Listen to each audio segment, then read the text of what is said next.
প্রিয় শিক্ষার্থীরা আসসালামু আলাইকুম। এই ভিডিওতে তোমরা এমন একটা HTML এর সমাধান দেখতে পাবা যে একটা HTML অনেকগুলো ট্যাগের ব্যবহার, প্রায় ধরো 10টার উপরে ট্যাগ তোমরা শিখতে পারবে একটা ভিডিওতে। ওকে, তো আশা করি মনোযোগ সহকারে সম্পূর্ণ দেখবে, এবং মনোযোগ সহকারে সম্পূর্ণ দেখলে এই ট্যাগ দিয়ে যদি অনন্য HTML আসে পরীক্ষায়, তাও কিন্তু তুমি পারবে।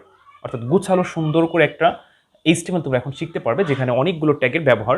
যেমন আমি ক্লাস শুরু করার আগে একটু বলি, যেমন ধরো স্যুপ উপরেরটা দেওয়া আছে, আন্ডারলাইন দেওয়া আছে, অর্ডার লিস্ট আকার আছে, লিস্ট আইটেম আকার আছে, কল স্পেন আছে, রো স্পেন আছে, আবার হচ্ছে তোমার ফাঁকা ঘর আছে। অর্থাৎ মানে টোটালি মানে চমৎকার একটা HTML।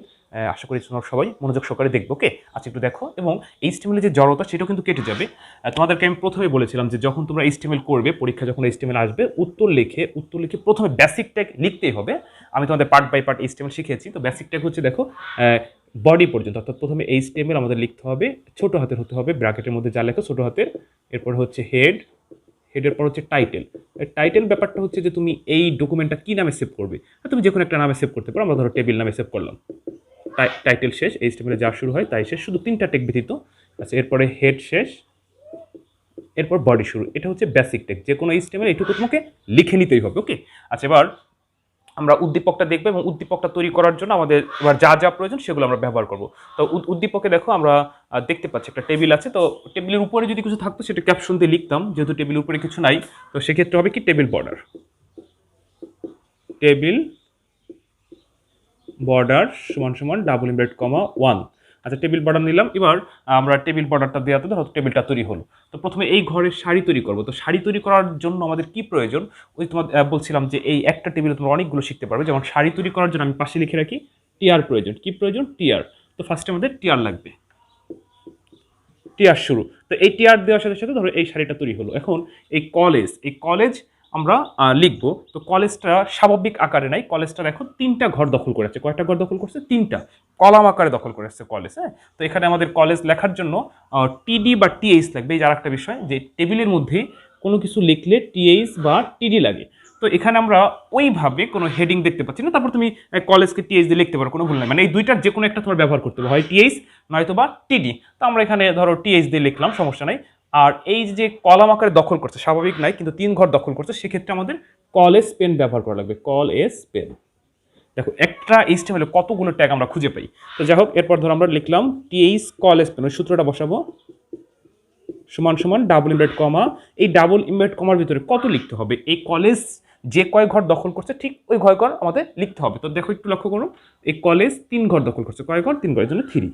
এবার যা আছে সেটা লেখো তুমি, কলেজ লিখলাম। ওকে, আচ্ছা এবার দেখো এই যে টিএস শুরু হয়েছিল, এই যে টিএস শুরু হয়েছে, আমাদের এখন টিএস শেষ করতে হবে, কারণ HTML যা শুরু হয় তাই শেষ হবে। ওকে, আচ্ছা এবার আমরা টিএস শেষ করব। আচ্ছা, আমাদের তাহলে এই ঘরের কাজ হয়ে গেল। এই ঘরের কাজ হয়ে গেলে আমরা যে টিআর শুরু করেছিলাম, এবার টিআর শেষ। তাহলে আমাদের এক ঘরের কাজ হয়ে গেল। আমরা এবার দ্বিতীয় সারির কাজ আবার করব। ঠিক আছে, তো যখনই আমাদের সারি প্রয়োজন তখন আমাদের টিআর লাগবে, কারণ টিআরের কাজ হচ্ছে টেবিলে সারি তৈরি করা। টিআর দিলাম, এই সারিটা তৈরি হলো। তো এখন ওই যে তোমাদেরকে বললাম যে টেবিলের মধ্যে কোনো কিছু লিখতে হলে 2টা প্রয়োজন, হয় টিএইচ নয়তো বা টিডি। আমরা ধরো কলেজকে টিএইচ দিয়ে লিখছি, এটা টি দিলে একটু ভুল হতো না, কারণ এখানে মানে হেডিং ওইভাবে বোঝাচ্ছে না। তো এগুলো আমরা তথ্য আকারে লিখবো। তো এখন আমরা এই A+B টিডি দিয়ে লিখবো, যেহেতু এটা স্বাভাবিক আকার আছে। টিডি A+B আমরা লেখার চেষ্টা করবো। তো প্রথমে ব্র্যাকেট, এটি কিবোর্ডে লেখা যায়, এ লেখা যায়, প্লাস লেখা যায়, বি লেখা যায়, আবার ব্র্যাকেট লেখা যায়, কিন্তু স্কোয়ার লেখা যায় না। তো স্কোয়ারের জন্য তোমাকে আরেকটা ট্যাগ ব্যবহার করা লাগবে। কি ট্যাগ বলো তো? এসইউপির কাজ হচ্ছে উপরে তোলা।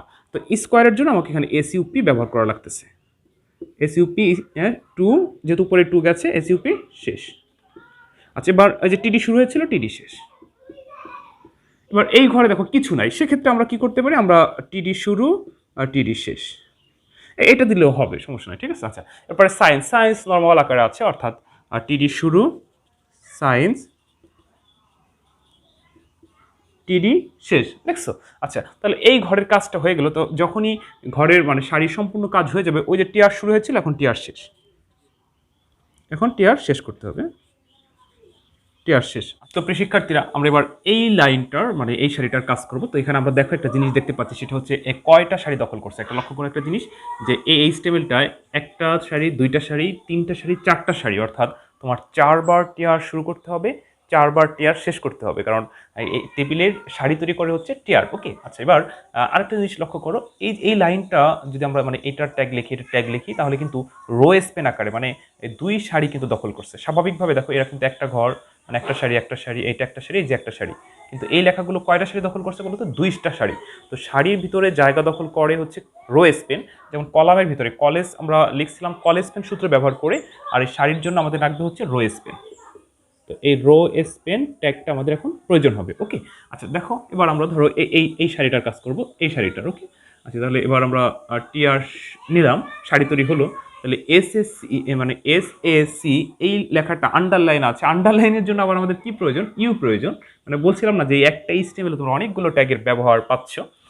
তো দেখো এসএসসি এই লেখাটা আমরা এখন লিখবো, তবে যে সারির ভিতর 2টা ঘর দখল করে আছে, তো সেক্ষেত্রে রো স্পেন ব্যবহৃত হবে। আর ওই যে শুরুতে যেটা বলছিলাম যে এইচটিএমএল এর টেবিলের ভিতরে কোনো কিছু লিখতে হলে তোমাকে টিএইচ অথবা টিডি ব্যবহার করতে হবে। হেডিং থাকলে টিএইচ আর তথ্য থাকলে টিডি। তো আমরা এখন এই লেখাটা লিখবো, টিআর শুরু করলাম, তারপর টিডি রো স্পেন, একটু ছোট করে লিখি, জায়গা কম আছে বুঝে নিয়ে, রো স্পেন সমান সমান ডাবল ইনভার্ট কমার ভিতরে কয় ঘর দখল করছে? 2 ঘর দখল করছে, লিখলাম। এবার এটা আন্ডারলাইন আছে, আন্ডারলাইনের জন্য ইউ, ইউ শুরু, এস এ সি, ইউ শেষ, আন্ডারলাইন দিলাম, ইউ শেষ, তারপর টিডি শেষ। কি শেষ? টিডি শেষ, দেখা যায়? আচ্ছা মানে একদম ছোট করে লিখলাম আর কি, বুঝে নিও। হ্যাঁ, টিডি শেষ। আচ্ছা এবার এটাও হয়ে গেল, এবার এই লাইনটা লিখবো। এটাও কিন্তু আবার কয় ঘর দখল করেছে বলো তো? 2 ঘর, 2টা সারি দখল করছে। হ্যাঁ, তাহলে আবার TD same row span, row span কয় ঘর দখল করছে? 2 ঘর। আচ্ছা এবার এইটা আবার তোমার কিন্তু স্বাভাবিকভাবে না, এটা কিন্তু লিস্ট, অর্ডার লিস্ট আকার আছে, মানে লিস্ট আইটেম আকার আছে। তো অর্ডার লিস্ট আকার যদি থাকে তাহলে তোমাকে কি ব্যবহার করতে হবে? ওএল ব্যবহার করতে হবে।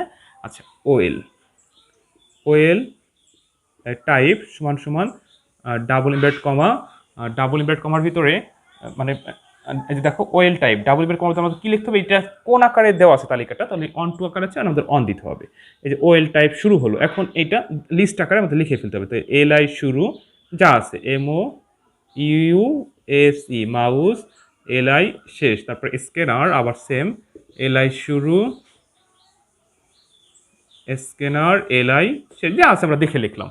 আচ্ছা এবার আর কিছু আছে বলো, এবার কি শেষ? ওই ওএল শেষ, ওএল শেষ, তারপর কি শেষ? তারপর টিডি শেষ। তো আমি এখানে শেষ করে দিই, টিডি শেষ হয়ে গেল। আচ্ছা এবার এই ঘর হয়ে গেছে, এই ঘর হয়ে গেছে, এবার আমরা এই ঘরের কাজটা করবো। আচ্ছা তাহলে আবার কি লাগবে আমাদের? টিডি প্রয়োজন, টিডি প্রয়োজন, আর্টস, আর্টস টিডি শেষ, ঠিক আছে। আচ্ছা দেখো এই ঘরে কাজ হয়ে গেছে, এই ঘরে কাজ হয়ে গেল, এই ঘরেরও কাজ হয়ে গেল। তাহলে টোটালি এবার আমাদের ওই যে টিআর শুরু হয়েছিল, টিআর শুরু হয়েছিল, এখন কি করতে হবে? টিআর শেষ করতে হবে। আমরা টিআরটা শেষ করব। তাহলে কয়টা টিআর শুরু হলো? এই যে একটা ঘর, এই যে একটা ঘর, এই যে সম্পূর্ণ হচ্ছে এই ঘরটা। তাহলে 3টা সারির কাজ হলো, বলছিলাম না এটা হলো 4টা সারিতে আছে, 1 2 3 4টা। তাহলে আমাদের আবার আরেকটা টিআর প্রয়োজন। তো দেখো আমরা এখানে আরেকটা টিআর নিচ্ছি, টিআর নিলাম। এবার এই কমার্স এই লেখাটা আমরা লিখবো। ওই যে বলছিলাম এইচটিএমএল এর মানে ভিতরে কোনো কিছু লিখতে হলে তোমাকে অবশ্যই টিডি বা টিএইচ ব্যবহার করতে হবে। তো আমাদের এখানে প্রয়োজন হচ্ছে টিডি, টিডি যা আছে, কমার্স, কমার্স টিডি শেষ, ঠিক আছে। আচ্ছা এবার টিআর শেষ, টিআর শেষ। আচ্ছা তাহলে এই শাড়িটার কাজ হয়ে গেল। তো এই শাড়িটার যখন কাজ হয়ে গেল, তো এখন আমরা দেখব যে এই টেবিলে আর কোনো শাড়ি আছে কি না, ঠিক আছে। তো আমরা দেখতেছি যে এই টেবিলে আর কোনো শাড়ি নাই, তাহলে পুরো টেবিলের কাজটা হয়ে গেছে। তো যখন ওই যে দেখো টেবিল, আমি বলছিলাম স্টিমের যা শুরু হয় তাই শেষ হবে। এই যে এই টেবিল শুরু হয়েছে, টেবিল কিন্তু এখনো শেষ হয় নাই, এখন সম্পূর্ণ কাজ হয়ে গেল। তাহলে এবার কি শেষ হবে? টেবিল শেষ। টেবিল শেষ হওয়ার পর আমরা দেখব নিচে কোনো কিছু লেখা আছে কিনা। যদি নিচে কোনো কিছু লেখা থাকতো তাহলে সেটা আমরা এখন লিখতাম, কিন্তু নিচে কোনো কিছু না থাকলে মানে পুরো মনে করো যে পুরো উদ্দীপকটার কাজ হয়ে গেছে। তো পুরো উদ্দীপকটার কাজ হয়ে গেলে ওই যে বডি শুরু হয়ে গেছিল, এখন আমাদের বডি শেষ করতে হবে। আর বডি শেষ হওয়ার সাথে সাথে এইচটিএমএল শেষ। আশা করি তোমরা বুঝতে পারছি। এবার আমি এই ট্যাগগুলো একটু ব্যাখ্যা করে দেবো, কোনটার কাজ কি বা কিভাবে আমি করলাম সেটা ব্যাখ্যা করে দেবো। তবে ব্যাখ্যা করে দেওয়ার আগে আর একটা কথা বলে রাখি, সেটা হচ্ছে তোমরা চাইলে কিন্তু আমার কাছে আইসিটি অনলাইনে পড়তে পারো। তোমাদের সামনে পরীক্ষা, তো তোমাদের জন্য বিভিন্ন ব্যাচ চালু আছে। তো তোমরা এই নাম্বারে কল করে আমার সাথে যোগাযোগ করে নিতে পারো, এটা আমার হোয়াটসঅ্যাপ নাম্বার। আবার এই ইউটিউব চ্যানেলের অ্যাবাউটে আমার পার্সোনাল ফেসবুক আইডির লিঙ্ক দেওয়া আছে, তো সেখানে গিয়ে আমাকে ফ্রেন্ড রিকোয়েস্ট পাঠাতে পারো, মেসেজ করতে পারো। তো যেভাবে আমার সাথে যোগাযোগ রেখো। আর এছাড়াও এই যে এইচটিএমএল এটা ছাড়াও আইসিটি বইয়ের যে কোনো সমস্যা তোমরা চাইলে আমার সাথে শেয়ার করতে পারো, ছবি তুলে পাঠাতে পারো। ইনশাল্লাহ আমি তোমাদের সাহায্য করবো। প্রয়োজনে এরকম ভিডিও আকারে আপলোড করে করে তোমাদের পাশে থাকবো ইনশাল্লাহ। তোমাদের পরীক্ষা অবধি পর্যন্ত আসছি। তো দেখো আমি এবারে একটু ব্যাখ্যা করে দিই। সরি, যেমন এই কলেজ, এটার জন্য কলেজ পেন লাগছে এবং ভিতরে কোনো কিছু লিখতে হলে টিএইচ অথবা টিডি ব্যবহার করেছি। এই উপরে তোলার জন্য এসইউপি লাগছে। তারপরে হচ্ছে তোমার এইগুলো লেখার জন্য তো টিডি ব্যবহার করেছি। আন্ডারলাইনের জন্য ইউ লাগছে। লিস্ট আকারে থাকলে ওএল, দেখো এখানে লিখি নেই, মানে ওএল এবং এলআই, এই দুইটা লাগছে এই ঘরের জন্য। আর সব যা আছে স্বাভাবিক। তাহলে দেখো এই একটা এইচটিএমএলে আমরা কতগুলো ট্যাগের ব্যবহার শিখে নিলাম। ঠিক আছে, তো তোমাদের পরীক্ষায় এভাবে আসবে, তো আশা করি তোমরা বুঝতে পারছো। এবং যেভাবেই আসুক না কেন তোমরা পারবে। আমার ইউটিউব চ্যানেলে এইচটিএমএল ক্লাস পর্যায়ক্রমে ধারাবাহিকভাবে দেওয়া আছে, ওইগুলো যদি দেখো তাহলে কিন্তু এইচটিএমএল কোনো সমস্যা হবে না। ওকে, আচ্ছা, তো ঠিক আছে প্রিয় শিক্ষার্থীবৃন্দ, ভালো থেকো। বিদায় বেলা আরেকটা কথা বলে রাখি, সেটা হচ্ছে আমার ইউটিউব চ্যানেলে শুরু এইচএসসি আইসিটি ক্লাসে ভিডিও আপলোড করা হয়। এইচএসসি আইসিটি ক্লাস ব্যতীত অন্য কোনো ভিডিও আমি আপলোড করি না। তো তোমরা যদি এইচএসসি আইসিটি ক্লাসের সাথে থাকতে চাও, নিয়মিত ক্লাসগুলো দেখতে চাও, তাহলে অবশ্যই চ্যানেলটা সাবস্ক্রাইব করে রেখো। চ্যানেলটা সাবস্ক্রাইব করা থাকলে কী হবে জানো, মানে ভিডিওগুলো তুমি সহজে পাবে। না, আমি আপলোড করার সাথে সাথে তুমি সহজে খুঁজে পাবে তোমার ওই মানে যখন ইউটিউব অন করবে দেখবে যে সামনে সামনে চলে আসছে। তো ঠিক আছে, অনেক কথা বললাম। তো জুমা মুবারক, আজকে জুমার দিন। তো ঠিক আছে, ভালো থেকো। অন্য কোনো দিন অন্য কোনো ভিডিওতে আবার কথা হবে। আসসালামু আলাইকুম।